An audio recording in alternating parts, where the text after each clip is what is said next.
I can do this all day. Hello and welcome back, adventurers. Today is our second video about the playtest, and we talk about the Slayer. Going with the same format as last time. I'm not sure how everybody felt about it, but here we go. And you noticed I had a little shorter intro this time. Let me know how you feel about that. If shorter is better, if you like my usual longer intro, you know, just looking for thoughts. If anybody wants to add a comment, no need if you don't want to. That being said, let's jump into the other playtest class, the Slayer. The Slayer, just like the Daredevil, is a martial, and same way, we actually get to choose between strength and dexterity as our key attribute, which I love having that variety of options.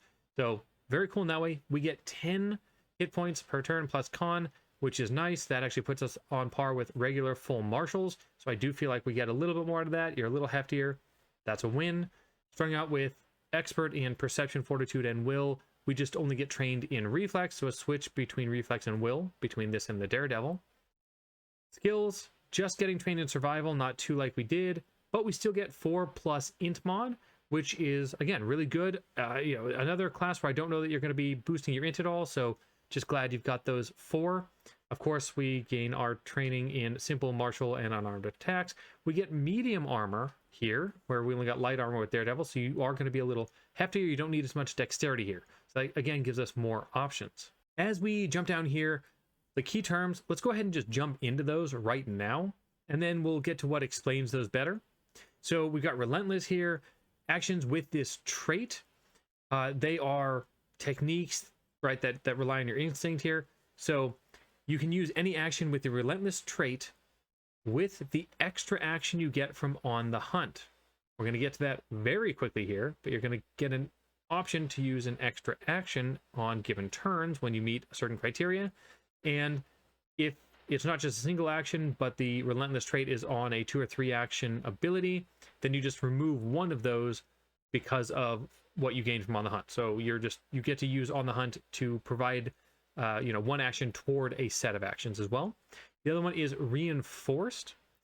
Here, this is going to build into part of the biggest aspect of the class, which is your hunting tool that you're going to get, which is your subclass, and there's other ways to get some as well. Reinforced is basically you're going to attach some trophy you got from killing something to your hunting tool, and then your hunting tool will be reinforced. That will matter for plenty of things. So just keep those in mind as we kind of walk through here. And just like before, I'm going to go through everything at level 1, talk about what you get during progression, talk about level 1 feats, probably all the level 2 feats, and then skip around a little bit and give my impression, just like before. So basic stuff here: ancestry, background, attribute boosts, proficiencies. None of that's crazy, none of that's special here. But then we get to On the Hunt. This is very impactful. On the Hunt is a reaction you're going to get. And like you see here, it's when your quarry is critically hit, talk about that in a second here, or any creature within 60 feet of you is killed. And then what this reaction does, you use it, and next turn, you get an extra action to step, stride, or use something with the Relentless trait. So that's when we were talking about Relentless before. Relentless trait will show up plenty. You'll have plenty of options eventually of what to do with that extra action, but this is just saying next turn, I'm basically quickened. Creatures die all the time.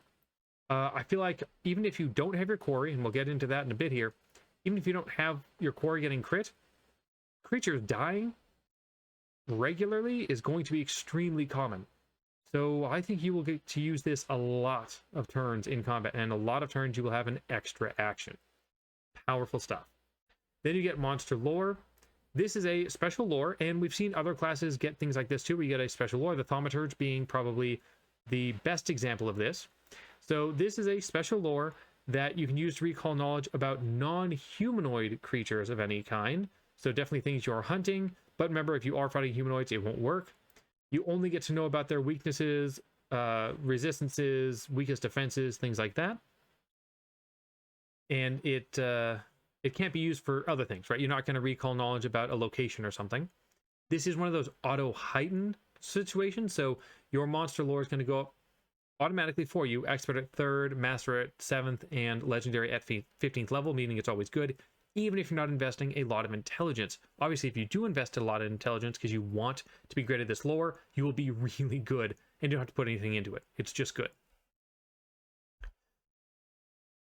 All right, and then of course we're going to get to choose a feat at level 1, normal stuff. Now we get into Slayer's Arsenal, and this takes some time to understand. Again, I've already gone through this myself a bit, not heavily, but enough. This is where we're getting into our subclass. So the Slayer's Arsenal is you're choosing a hunting tool, and you're choosing one at level 1 to be your subclass. You can get more later on from feats that aren't as powerful, but definitely play into your arsenal in general. And these are basically the tools that are especially powerful to you, right? Normal people aren't going to get anything out of this, just you.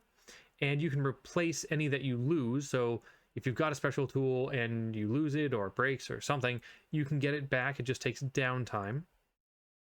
Most of these are going to represent a very specific kind of tool. I guess they all are in a way, and they all play a different role. All these are going to be level 0 common items, and you just get to choose them. You don't have to pay for them. You just get them at level 1, whichever one you choose here. So your significant special hunting tool is one of these tools, and well, we'll get into what all of them do eventually, but this is just so you know at least what role they're going to play. The blood-seeking blade just means your weapon, right? So you can choose a weapon option. You can choose alchemical items here. So this is an alchemical set for tools, I mean, for making vials and things like that. If you want to go definitely the alchemical path, providing a little more support. Then there's an option to go with, they call it the, I'm not really sure how to pronounce that now that I think about it. Panoply? I actually don't know. Anyway, this is more of it could be a variety of things. It's less pointed than something like weapon or armor or your alchemical tools are. So it's more nebulous in what it could be. And then of course you can choose armor as well. So there's 4 options for your subclass tool that is part of your arsenal. Great, you've got a really good one to start with.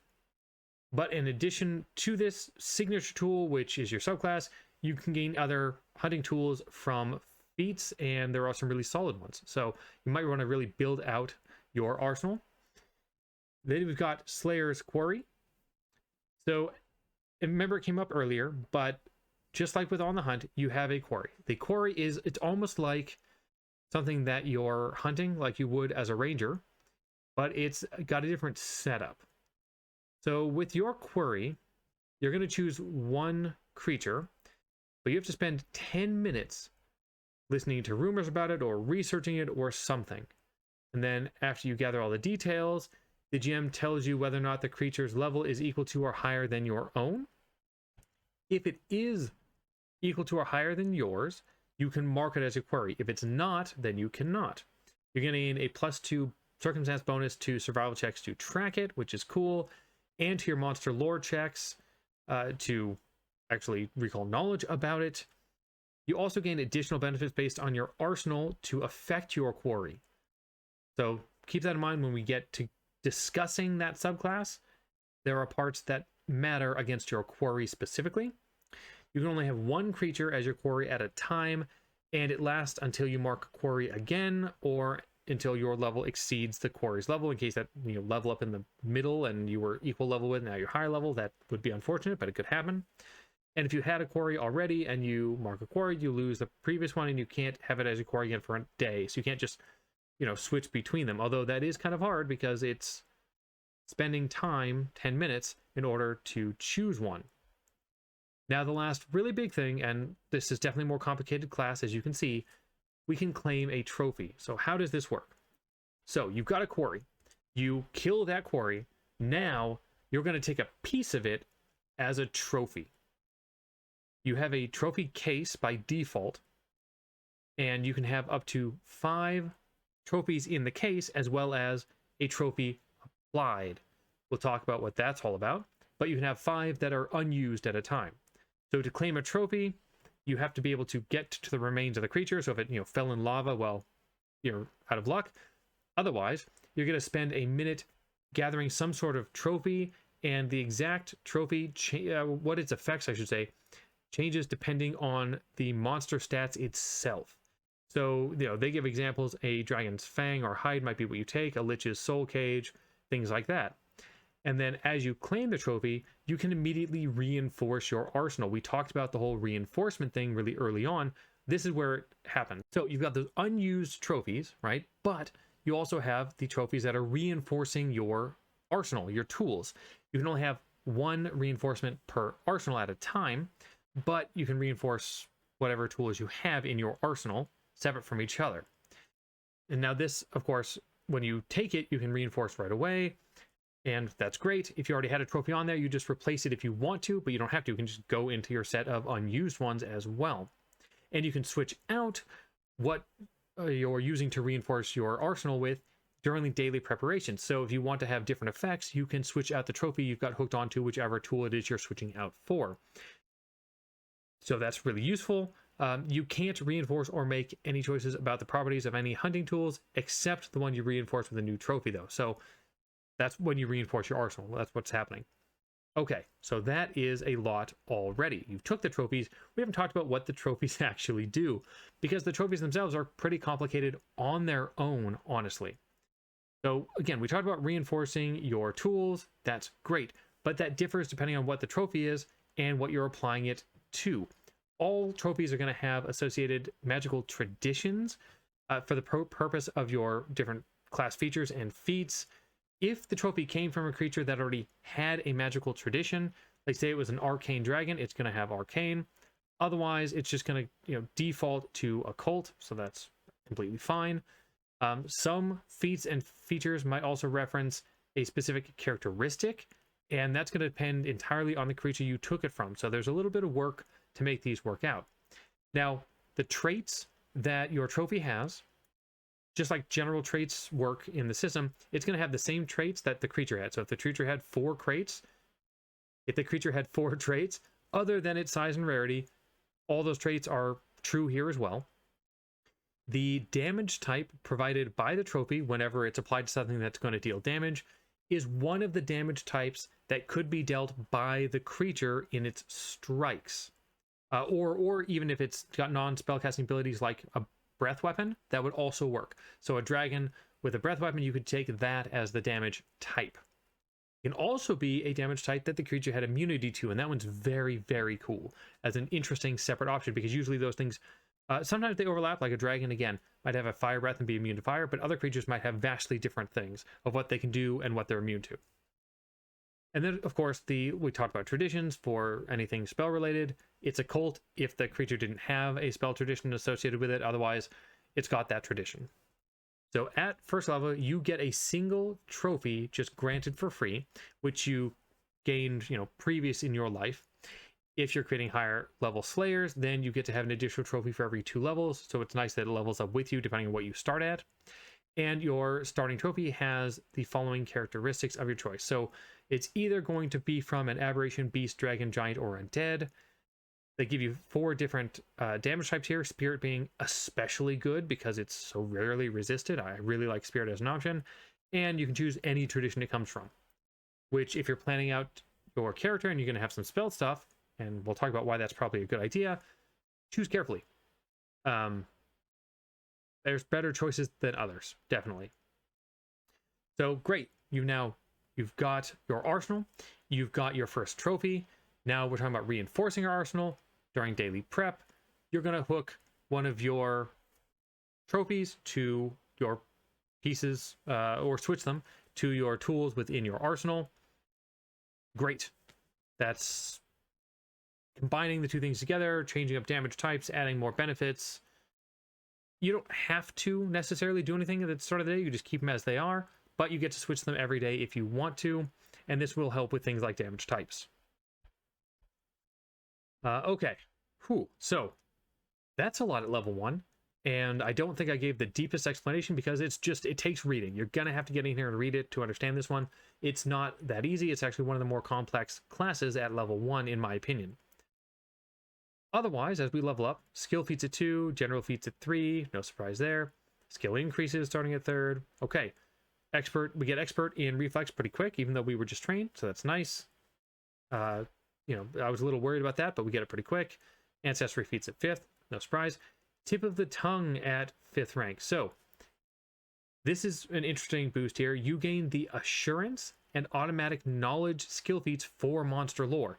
Keep in mind, assurance can be great if you know that that flat 10 is just going to be all you need, and automatic knowledge is huge. So you're already really good at monster lore, and this just really ups the ante. They really want you to use monster lore to recall knowledge. Weapon expertise also at 5th level, which, no surprise, great, you're going up to expert. Slayer's sight, so you gain your proficiency increase in perception, which is good, it goes to master. But on top of that, you're going to gain a reaction when you roll initiative. So normally, you don't gain your first reaction in a combat until your first turn starts, right? That's when you gain your reaction. However, here you're going to gain a reaction to use right as initiative starts, which is awesome, and it's because I'm almost certain On the Hunt exists.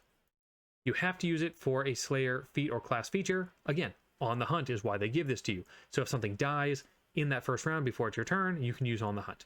But there are other reactions you can take, and it's valuable for those too. Then we have Specialized Arsenal at 7th level. This is like weapon specialization, but also this is when you gain the Specialized Arsenal benefit, meaning your subclass extra benefit it has at level 7. So you'll see when we read about them, they have a 7th level benefit. It's all tied in here. Persistent Focus at 9th level. Your will saves are going to go ahead and go up to Master, turning a save into a crit save. Slayer Expertise. Great. Your proficiency rank in your DC goes up. No surprise here. Your armor goes up at 11th level, which is nice. So now you're up to master. Now you're up to expert in your light and medium armor. Expanded Arsenal at 11th. You're going to choose a second signature tool. You gain its normal benefits, but you don't gain its level 7 benefit. So you gain its level 1 benefits. We'll get to those, but not the 7th level benefit. Still, really cool. You get a second subclass. Natural Resistance. Fortitude goes up to master. Cool. Martial Weapon Mastery, no surprise. We go up to Master in our weapons. Greater Persistent Focus. Will goes up to Legendary, which is great to see because will saves are so important in the game, especially at high levels. So crit fail goes to fail, and your fail on a will save against an effect that deals damage, you get to have the damage you take. We get up to Greater Specialized Arsenal here, so normal stuff from Greater Weapon Specialization, but you also now get the 7th level bonus for your second tool that you chose. So you got that second subclass choice, now you get all of its benefits as well. Then we get Perception Legend, which is also awesome. We get our Perception up to Legendary. Slayer Mastery, DC goes up, Armor Mastery, Armor goes up, all that's good stuff. Then we get also Fated Foe at 19th level. So this is a free action, and it's just once per 10 minutes, so generally once per combat, probably. And it's when a creature would reduce you to 0 hit points. Instead, you get to remain at 1 hit point. Yes, your wounded condition goes up, but you also gain temp HP equal to twice your level, which is enough to make sure you don't get instantly knocked down again. And then you immediately declare the triggering creature as your quarry. This is really powerful because if you didn't have a quarry, or you already killed your quarry, you don't have to wait to get a new one. If it knocks you out, you can just choose it as yours. So you can also just replace yours as well. The only thing here to keep in mind is it has to be, you know, again, usual stuff, your level or higher. But if it's knocking you out, it's probably not weaker than you. All right, so we are up to the signature tools. This is your subclass. Keep in mind, every signature tool is going to give you a handful of benefits. At level 1, you are going to gain the initial benefit, which is a passive benefit for having it, the reinforce benefit, which is what happens when you reinforce, and then you're going to get your slaying technique, and finally your level 7 benefit, which of course you get at level 7 if you chose it as your primary at level 1, that you can get then later on if you choose it as your secondary, but this is a bonus you get after the fact. So there's kind of 4 things for each. For your weapon, you're choosing any weapon. This is any simple or martial weapon of level 0, meaning, you know, to start out.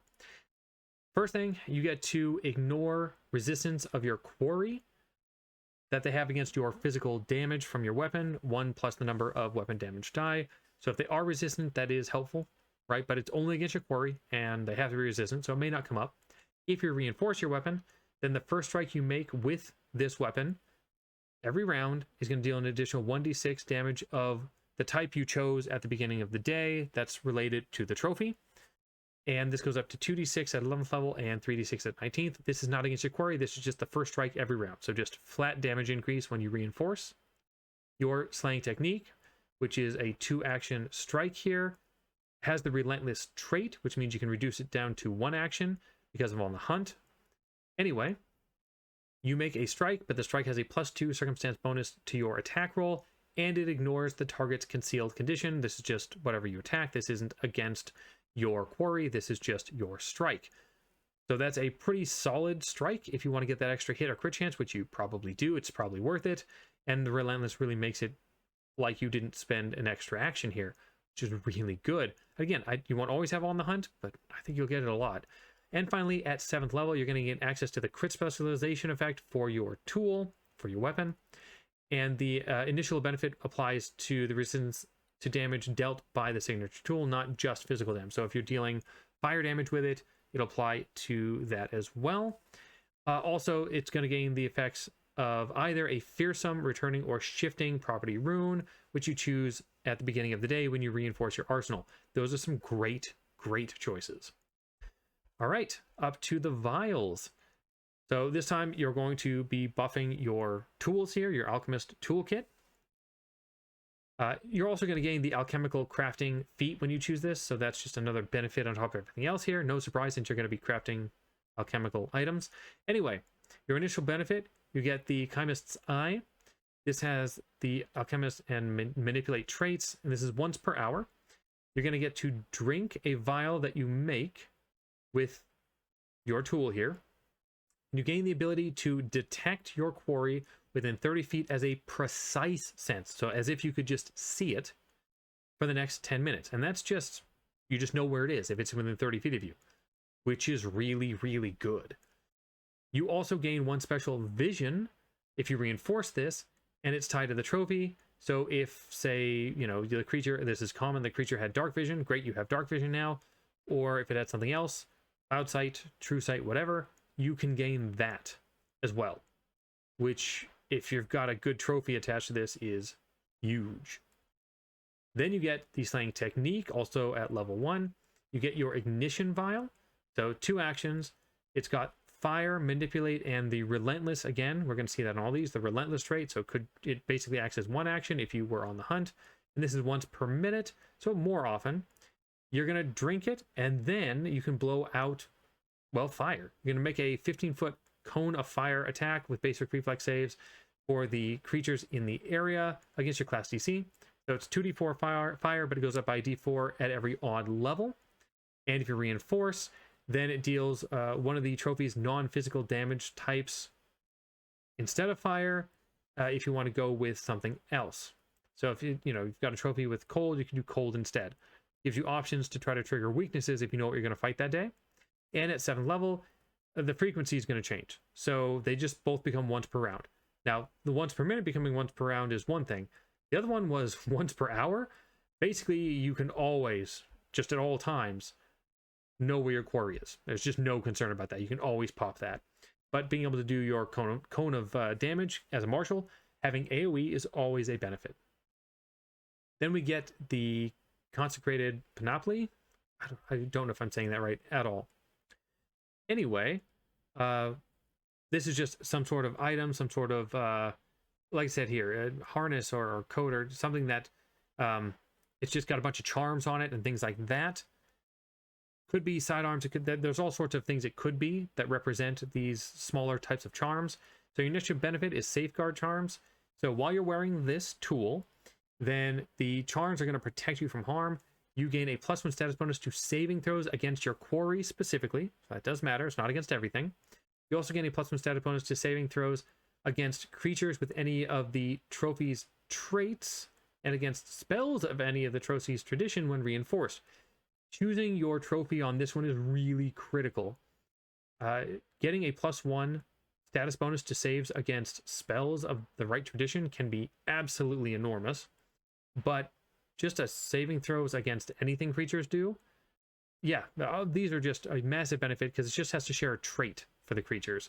And you probably fight a lot of creatures that share the traits with each other. Then we've got the slaying technique. This is only a single action, but it still has a relentless trait. So almost like a free action if you've done On the Hunt. However, there's a requirement. You have a free hand and are wearing your signature tool. You draw and strike with one of your hunting spikes. So this is special to this, which is a special tool that you have. They're basically just a dagger, like they say. Your hunting spikes have either the holy or unholy trait, and you choose when you reinforce. You can change it every day. You always have these, so that you have infinite spikes to draw from, but they're absolutely worthless to anybody else. But you get to just, for one action, draw and strike with a spike, which is really cool. Remember, it's a dagger, so you can melee strike or you can throw it. At 7th level, the boost you get, your hunting spikes become +1 striking daggers, so you're really increasing the damage of that free action or that single action. Also, they're treated as either coal iron or silver, so you're going to be able to trigger a lot of weaknesses, and you choose that at beginning of the day. These also go up for you for free, so +2 greater striking at 13th, and +3 major striking at 19th levels, and at 19th you can go all the way up to saying they're adamantine. So all sorts of triggering of weakness, and they're pretty strong. That's a free extra strike, you know, every single round if you want it, if you're on the hunt. And our final one here, and this is way longer than I thought it was going to be. Our last one here is the armor. You choose any armor that fits, but there's a trick here. Not only can you choose your normal, light, or medium armor, you also gain proficiency in heavy armor. So you can choose heavy armor here, which is a nice boost. Your initial benefit, while wearing the signature tool, you gain resistance to physical damage dealt by your quarry, equal to 2 plus the value of the armor's potency rune. So probably just 2 at level 1, I would think, but it'll go up for you. And when it's reinforced, then you gain resistance equal to 1 plus half your level to one of the damage types associated to your trophy. So you might want a trophy that has slashing or bludgeoning or piercing, because you just gain flat resistance to that, which is really strong. The Slayer's technique, again, one action and has relentless, so can be free if you're on the hunt. You have to be wearing your armor, of course. You position your armor to better protect you. You gain a +2 circumstance bonus to your AC and reflex saves against area effects till the end of your next turn, or until you move from your current space. So you're more likely going to move than wait around for 2 turns sitting there, but it means you can use this as your last action. And great, you're set up until next turn. Because if you use an attack action, this also goes away. So probably used as a last action in a round, but again, it could potentially be free. So you've done all your stuff for your round, and then you're like, but I'm going to pretend like I raised a shield, but I didn't have to, and I get the bonus to reflex saves. That's pretty big. At 7th level, you gain access to the armor specialization. So this is where heavy armor really comes in nice, I think. And the initial benefit grants resistance to all damage dealt by your quarry. Not, you know, up here, again, we look at the damage dealt by the quarry. This is physical. Now this is all damage dealt by the quarry, so in case they've got a breath attack or something. In addition, you can don or doff this with a single interact action, which maybe comes up. So that is just so much to talk about already. Obviously, there's a ton of versatility because of the different subclass options. And remember, over time, if you're going to get really high up, you get 2 of these. You can combo these up in really interesting ways. But let's go ahead and talk about at least our level 1 feats, and then I'll probably jump around a little bit because I don't want to make this too much longer. So what are our feats at level 1? We've got Blood Scent. Look at this. This is relentless, 1 action, which means it can be free on the hunt. I keep saying that. It just means, you know, it won't. You'll be able to use the on the hunt action here to reduce it down to 0 if you want to. You're going to recall knowledge about a single creature you can see. If you succeed for the next minute, then you know all the conditions the creature has and how much hit points it has remaining, which is cool. If you have a GM who doesn't like to give that away, now you just know. You can use that as a free action if the creature you target is the quarry, which is awesome, or is taking persistent bleed damage. So you don't need to use your relentless action even on this. It's just free if one of those is met, which means you probably want to try to create some persistent bleed damage if you can, or you can just keep targeting your quarry with it, which is great too. Next up, we have Crossbow Slayer. So level 1 feat here. If you're going to use a crossbow, so this is great for that. Interacting to reload gains the relentless trait. So now you can essentially reload for free once a turn if you're doing on the hunt. If you have the Consecrated Panoply signature tool, you can load hunting spikes in. You know how those work, and those improve over time, so that could be really cool. And then the next time you use hunting spike, you use its thrown trait with the crossbow's range increment. So it's as if you threw it, but it's got the range increment of a crossbow. This actually makes crossbows for the Slayer a really interesting option. Then you got Drink's Adaptation Serum. This requires you take the Chemist's Vial signature tool. So notice we do have some requirements on some of these. We don't have Relentless here, but we still have the Manipulate trait. So be careful of that because it can affect reactions. So your Drink Adaptation Serums, you're going to make unique brews here. For the next hour, you gain one of the following effects chosen when you reinforce your arsenal. So beginning of the day, you're going to choose which of these you get. But for using this, then you're going to gain it for the next hour. Either you're going to treat severe or extreme cold as mild and incredible as severe, so you're going to reduce that, or the same idea to heat. If you've got a reinforced tool, however, for the duration, you're also going to gain a resistance equal to your level to damage of any type of your trophy's damage types dealt by hazardous terrain or by an effect that would damage you upon entering or starting your turn in an area, which could even be spell effects, mind you, such as, and they mentioned, Toxic Cloud or Wall of Fire. So this can give you a great way to resist some extra damage.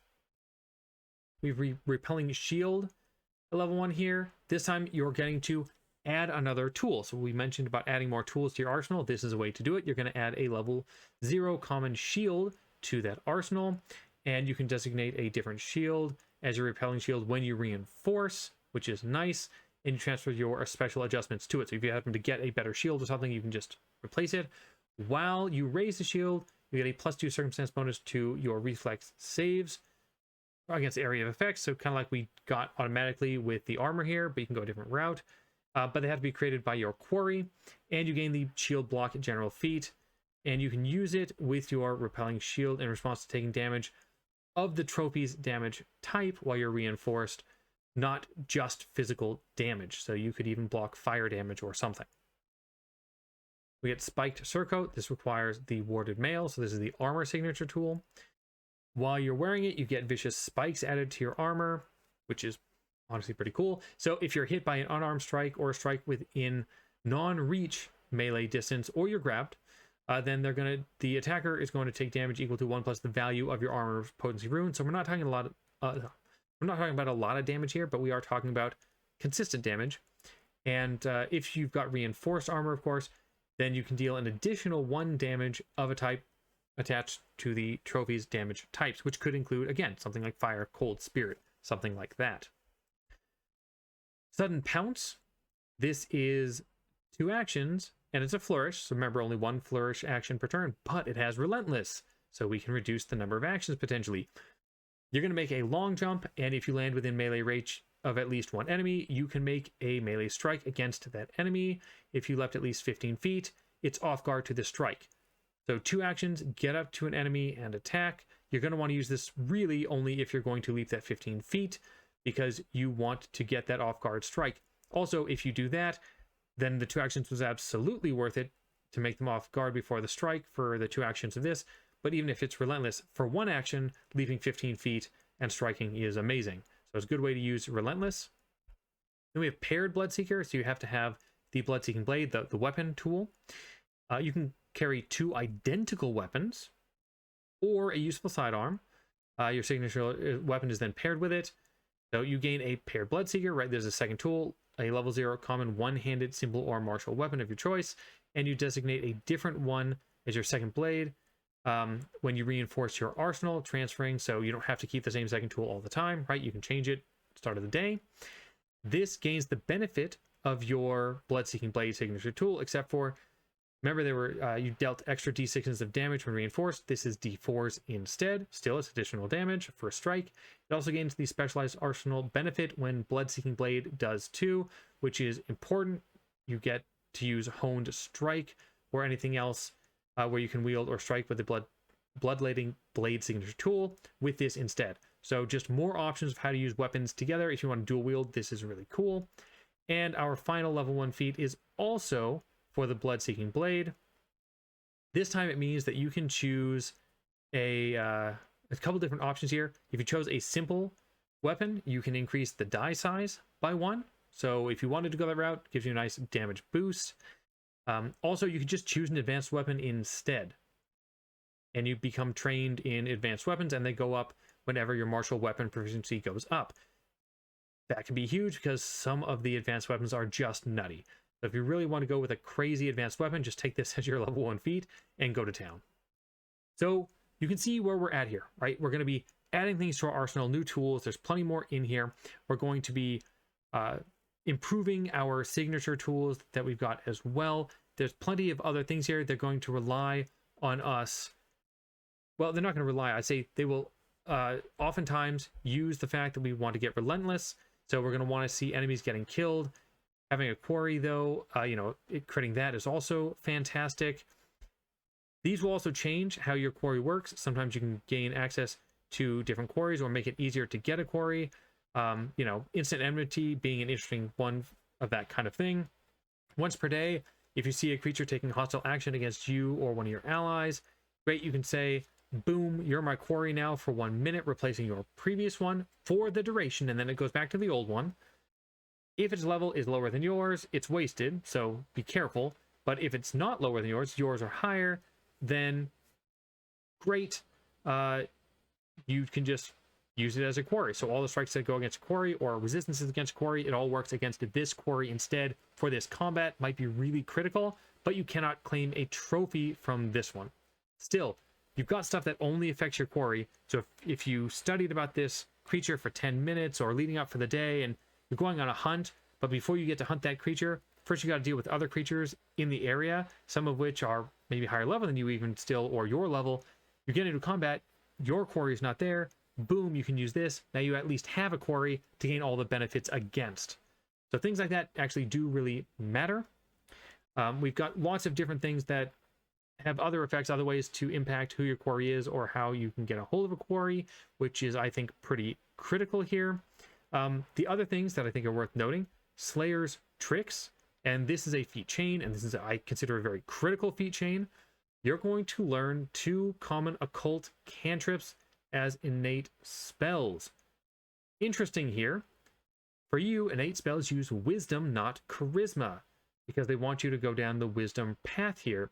And casting a spell gains the relentless trait for you. And that's just casting a spell in general. Yes, you only have cantrips now, but this goes a long way. And it has to come from a Slayer's feat to have relentless, but still, we're going to see how that works out. This is huge. If you have the Consecrated Panoply signature tool, then you can choose divine spells rather than occult. So if you want to go the support route, there's a great support option there. Divine has some very cool things, but occult is also just really good. Then at higher levels, we see all sorts of things that, again, are based on what you're probably already doing. Notice the relentless trait continues to pop up. A lot of these you'll notice have different requirements. So freehand and wielding a weapon because you're applying oils. Creature critically hit you with an attack since the end of your previous turn. So lots of things building off of different things that can occur. So just keep in mind that they may be more circumstantial. That's not necessarily a bad thing, but it's something to keep in mind. Some of these I think are just generally useful if you're going to be in combat with your quarry. When you roll initiative, a free action, you can just go on the hunt as a free action right away, which is awesome. You get that free action on that extra action to say on your first round. You get more of these things as you go up. I told you about the one that we're building off the spells. Spell slates at level 6. This is just building on top of that. Now you're going to get first rank and second rank common occult spells, one of each. You can cast once per day. And at 8th level, you're going to get a third rank occult spell. This is great. When you are reinforced, you gain an additional common innate spell of rank equal to or less than the highest rank spell that you have from your Slayer feats. This is huge. Getting 2 of the highest level or highest rank is really, really strong. Keep in mind all the stuff we talked about spells before, including the fact that the spells for you have the relentless trait. You can be an amazing Gish character here, I think. Honestly, it's very, very cool. In a very similar way to the way that Thaumaturge can use its spell scrolls. So I don't want to go too much into depth on the rest of these feats. definitely take a look at it. Lots of things building off of your different signature spells that you took. You might want to choose a second signature tool because of certain feats you want to take, but there's a lot building around on the hunt. There's going to be a lot building around your quarry. These are the two most critical aspects outside of your subclass that you're going to have. And just always pay attention to the reinforced listed in anything, because you're going to want to reinforce everything that you have that's a tool, and it's going to be really critical for you. So that's about it. I'm not going to go any deeper on those. I do want to talk a little bit about my overall thoughts on the class. At level 1, I think there's a lot of strength there. First of all, on the hunt, as we can see, is just really, really strong. An extra action each turn. Yes, you're trading a reaction for an action. Reactions are circumstantial, right? They won't always come up. Even if you have reactive strike, you won't use it every round. And this is giving up something that you also can't use every round, but I think it's going to be far more common to use because the creatures just die within 60 feet of you. That you'll be able to use a lot, giving up that reaction for an action. And 4 actions a turn on the regular is extremely powerful, especially when it's used for so many things. Right? Normally, when you're hasted, you've got that extra action. It's just for stride or strike. That's the most common version. That's 2 good things, but that's narrow. You could have 15 different options of what to do. Not really, but 10 different options of what to do with your relentless action, including spellcasting. That's huge. So on the hunt, really, really strong. The quarry mechanic. Quarry mechanic, I think, is interesting. It requires you to know a lot. For players in my campaign I'm running right now, 2 groups playing the same campaign, there's a whole hunt built into it. So they're always hunting creatures. For them, this is ideal. This is perfect. That may not be true for every single campaign out there. You may not know on a given day what you're going to run into. You may have no idea. So if you choose a quarry, you may never face that quarry, even if you can choose one, or maybe the last thing you do in a day and you've gone through 3 combats where you didn't have a quarry. Now, luckily, lots of your stuff still works without a quarry, right? You don't have to have a quarry for the class to play out, but you are going to miss out on some of the mechanics not having one. So that's a little hard for me, that it's a 10-minute and you have to know what you're going into. That's why I think any of the feats that you can take to make it easy to choose a quarry are going to be really impactful, but you still need that quarry to come up or you're not going to gain trophies. So a lot of trade-offs there. I'm a little nervous about how that's going to play out at the table in a long campaign. Even more so if you're going to play in a one-shot, you probably have a quarry because you know you're going to fight at the end of the one-shot, but that might be the only time you face a quarry. So look at the feats that allow you to choose other quarries to gain all the benefits from your tools. And that's the other thing. This is very complicated compared to other classes. I mean, there are more complicated classes than this, but it's very complicated. So it's not great for first-time players. I think there are classes definitely meant for those. I know at this point we're on to, what are we, on to class number 30 and 31 here? Is that what we're up to? I think so. Yes, we probably don't have the easiest classes by this point to understand because you've got simple classes to go off of, so maybe that's not a big deal, but it is something to think about. In any case, of the 2 classes, this is my favorite. I love a lot of what this is doing here. I do think it's very strong. I don't know if it's too strong, but it's very strong. I think there's a ton of ways to build it out. I like having subclasses. I'm glad it gave us 4, but it's also build your own. You can take a second one. You can add more tools to your arsenal. There's so much going on here, so much you can customize. I'd love to get everybody else's thoughts, but I'm excited about this one. So if you tried it out, if you've read it, if you've got thoughts, please add them in the comments below. I'm going to go ahead and see if I can build one of these myself and see how it would play out. Maybe 2 or 3, just to give myself feelings for it. You do the same, and until next time, adventure on.